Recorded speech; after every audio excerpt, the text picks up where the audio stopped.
అంటే స్పృహణీయమైన సంపత్తిని మాకు తెచ్చి నింపివేయుము అని భగవంతుణ్ణి వేడుకుంటున్నాం. స్పృహణీయమైన సంపత్తి అంటే డబ్బు వస్తే కన్ను మిన్ను గానము. చాలా మంది చెలరేగిపోతూ ఉంటారు, కొమ్ములు మొలుస్తాయి, కూరలు వస్తాయి, అయిన వాళ్ళను చూడరు, కాని వాళ్ళను చూడరు, అడ్డగోలుగా ఖర్చులు పెడుతూ ఉంటారు, తాగి తందనాలు ఆడుతూ ఉంటారు. దాన్ని ఏమంటారంటే అది పాపి లక్ష్మి. ఇది ఇక్కడ స్పార్హం వస్సు అంటే విచక్షణ జ్ఞానము, వివేకముతో కూడినటువంటి వినియోగం. డబ్బు వచ్చినప్పటికీ కూడా చెలరేగిపోకుండా వివేకంతో వినయంతో ప్రవర్తించడం అన్నమాట. అది పుణ్యలక్ష్మి వస్తే అట్లా ప్రవర్తన ఉంటుంది. పాపి లక్ష్మి వచ్చినప్పుడు వాడు మొత్తం వాడి డబ్బంతా పాపానికి ఖర్చు పెడుతూ ఉంటాడు. పాపాన్ని పెంచి పోషించి చివరికి వాడికి క్రిమి కీటకమైన జన్మలు లభిస్తూ ఉంటాయి. కాబట్టి ఒక విద్వాంసుడైనా సరే విద్య నేర్చుకొని ప్రజలను మోసం చేస్తూ ఉంటే, ప్రజలను రకరకాలుగా భయమాటలు చెబుతూ ఉంటే అతనికి కూడా దుఃఖము తప్పదు. అలాగే ధనము సంపాదించి నా ఇష్టం, నేను కష్టపడి సంపాదించా, నేనేమైనా చేస్తాను అని చెలరేగి విచ్చలవిడిగా ఖర్చు పెడితే పాపాలు పెరిగిపోయి ఆ వ్యక్తికి నీచ జన్మలు తప్పవు. కాబట్టి మనము సంపాదించిన డబ్బైనా కష్టపడి నువ్వు ఎవరిని మోసం చేయలేదు, నిజమే.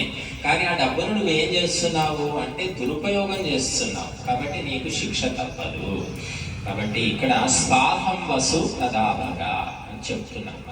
ఇంకా స్పృహణీయమైన ధనము, విచక్షణ కలిగించే ధనాన్ని మాకు ఇవ్వు పరమాత్మ. విచక్షణ కోల్పోయే ధనం మాకు వద్దు, అవసరం లేదు. బట్ ఈనాడు విచక్షణ కోల్పోయిన వ్యక్తులు ఉన్నారు. మనం పేపర్లో చూస్తున్నాం, యాక్సిడెంట్లు అవుతున్నాయి. ఎవరు అంటే టీనేజ్ పిల్లలకు కాల్ ఇచ్చేస్తున్నారు. వాడు తాగి నడుపుతున్నాడు, 17-18 ఏళ్ళు కూడా తాగి నడిపి వాడు చావడు.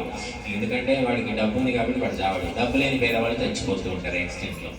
మరి ఇటువంటి వాళ్ళని రక్షించడానికి పెద్ద వ్యవస్థ పనిచేస్తుంది. డాక్టర్ నుంచి అటు ఎంపీ, ఎమ్మెల్యే, ముఖ్యమంత్రుల దాకా వాళ్ళని రక్షించడానికి వ్యవస్థ పనిచేస్తూ ఉంది. ఇది అనేక సందర్భాల్లో మన పేపర్లో చదువుతూ ఉన్నాం.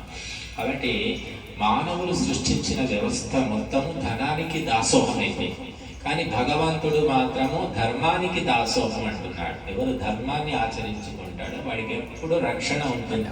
కోట్లు ఉంటేనే వాడు గొప్పవాడు అనుకుంటున్నారు మనుషులంతా కూడా. కోట్లు లేకుండా వాళ్ళు సింపుల్గా ఉంటే వీళ్ళకి ఏమి పని పాడలేదు, బుద్ధి లేదు, తెలివి లేదు, సంపాదించుకోరు, అది ఇది అని ఒక రకమైన నీచమైన దృష్టితో చూస్తున్నాం. కాబట్టి మనము కష్టపడితే ఎంత వస్తుందో అంతతో తృప్తి పడాలి. కానీ అడ్డదారులు, దొడ్డిదారుల ద్వారా సంపాదించుకుంటే రాత్రికి రాత్రే మనం కోటీశ్వరులం కావచ్చు. ఇంకా స్పార్హం వసు అనేది గుర్తుపెట్టుకోండి. స్పృహ అనేది ఉండాలి. తల్లి, తండ్రి, అక్క, చెల్లి. ఈనాడు మనం చూసిన ఆడబిడ్డ అంటే గౌరవించేవాళ్ళం. ఒకప్పుడు ఇప్పుడు ఆ గౌరవం కూడా పోయింది. ఎందుకు పోయిందంటే ఆడవాళ్లకు కూడా ఆస్తిలో హక్కు అని ఒకటి పెట్టారు. కాబట్టి ఆస్తి మాకు కూడా కావాలి భాగం అంటున్నారు. నీ ఆస్తి నీ భాగం నీకు ఇచ్చాక నీకోడు మర్యాద చేస్తాడు, నిన్నోడు పట్టించుకుంటాడు.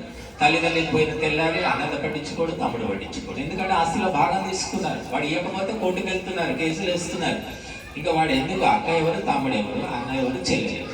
కాబట్టి డబ్బు విషయంలో అందరూ కూడా ఒకటే రకంగా ఉన్నారు. మాకు డబ్బే ముఖ్యము, బంధుత్వం వద్దు, స్నేహం వద్దు, భగవంతుడు వద్దు, ధర్మం వద్దు, డబ్బు ఉంటే చాలు అని మన భారతీయులు తయారు కావడం విచిత్రం. సరే, ప్రపంచం అంతా ఎప్పటి నుంచో ఇదే మార్గంలో ఉంది, ఆశ్చర్యం ఏం లేదు. 1000 ఏళ్ల చరిత్ర తిరిగేస్తే ప్రపంచం అంతా డబ్బు పిచ్చిలోనే ఉంది. కానీ మన భారతీయులు ధర్మం అనే దాన్ని కొంత పట్టుకొని ఉండేవాడు. ఇప్పుడు మన భారతీయులకు కూడా తినాలి, తాగాలి, తందనాలు ఆడాలి, మంచి బట్టలు వేసుకొని తిరగాలి. చెయ్యి, నువ్వు కష్టపడి సంపాదించుకొని చేసుకో. కానీ అది కాదు, దొడ్డి దారి, దగ్గర దారులు ఏమున్నాయి అని వెతుకుతున్నారు. గంజాయి అమ్ముకుంటే ఏమో, ఒక తులం గంజాయో, గ్రామ్ గంజాయి అమ్ముకుంటే బోలే డబ్బులు వస్తాయి. గంజాయి స్మగ్లర్స్ అయిపోయారు. నల్ల మందు, హెరాయిన్, హాషిమ్ ఆయిల్ అంటే గంజాయిని ఆయిల్గా చేసి ఉప్పలుగు తెప్పలుగా దొరుకుతుంది మనకు. రాత్రికి రాత్రి కోటీశ్వరులు కావచ్చు. కాబట్టి మన దగ్గర ఒక 100 కోట్లు ఉంటే 50 కోట్లు మంత్రులకు, ఎమ్మెల్యేలకు, పోలీసులకు బారేస్తే అయిపోయింది. 50 కోట్లతో మనం హాయిగా ఉండవచ్చు. ఎవరు పట్టుకోరు. ఏ జైల్లో పెట్టినా మళ్ళీ బెయిల్, వారం రోజులని బెయిల్. ఎన్ని హత్యలు చేసినా, ఎన్ని దోపిడీలు చేసినా వాడికి బెయిల్ ఇస్తున్నారు. అటువంటి వ్యవస్థలో మనం ఉన్నామని ఎంతమంది గుర్తించారో నాకు తెలియదు. కానీ చాలా భయంకరమైన వ్యవస్థలో ఉన్నాం. అడవిలో సురక్షితంగా ఉండొచ్చు. అడవిలో తోడేలు, నక్కలు, కొండ చిలువలు అన్నీ ఉన్నా కూడా మనం సురక్షితంగా ఉంటాం ధర్మం అనేది ఉంటే. కానీ ఈ నగరాల లోపల, ఈ మానవ సమాజం లోపల మనం సురక్షితంగా ఉంటామనేది చెప్పలేము. ఎందుకంటే నయవంచకులు, తేనె పూసిన కత్తులు, తడిగుడ్డతో గొంతులు కోసేవాళ్ళు విపరీతంగా తయారు. వాడు తమ్ముడే కావచ్చు, అన్నే కావచ్చు, భార్య కావచ్చు, కొడుకే కావచ్చు. ఎన్ని కేసులు మేము వింటున్నామో, విని విని తల తిరిగిపోతుంది. కుటుంబ వ్యవస్థ అనేది ఉందా అసలు అనిపిస్తుంది. ఎందుకంటే ఒకరు తప్పు చేస్తే అందరూ బలి పశువులు అవుతారు. కుటుంబంలో ఒకడు ఏదో బిడ్డింగులు చేస్తాడు, లాటరీలు కొంటాడు, అప్పులు చేస్తాడు, వాడు చస్తాడా, చచ్చినా ఒకటే, బతికినా ఒకటే, మిగతా వాళ్ళందరూ బాధపడుతుంటారు. కాబట్టి కుటుంబ వ్యవస్థ అంటేనే విసిగెత్తిపోతున్నారు జనం. హాయిగా ఒంటరిగా బతకాలి, పెళ్ళొద్దు, పెటాకులొద్దు, పిల్లలొద్దు అని చాలా మంది టీనేజ్ పిల్లలు డిసైడ్ అయిపోతున్నారు. వాళ్ళు చూసిన దాన్ని బట్టి, అనుభవాలను బట్టి. కాబట్టి ఈ పరిస్థితి రాకూడదు అంటే మనం ధర్మాన్ని కాపాడాలి. ధర్మాన్ని కాపాడాలంటే సొల్లు కబుర్లు చెప్తే కాదు.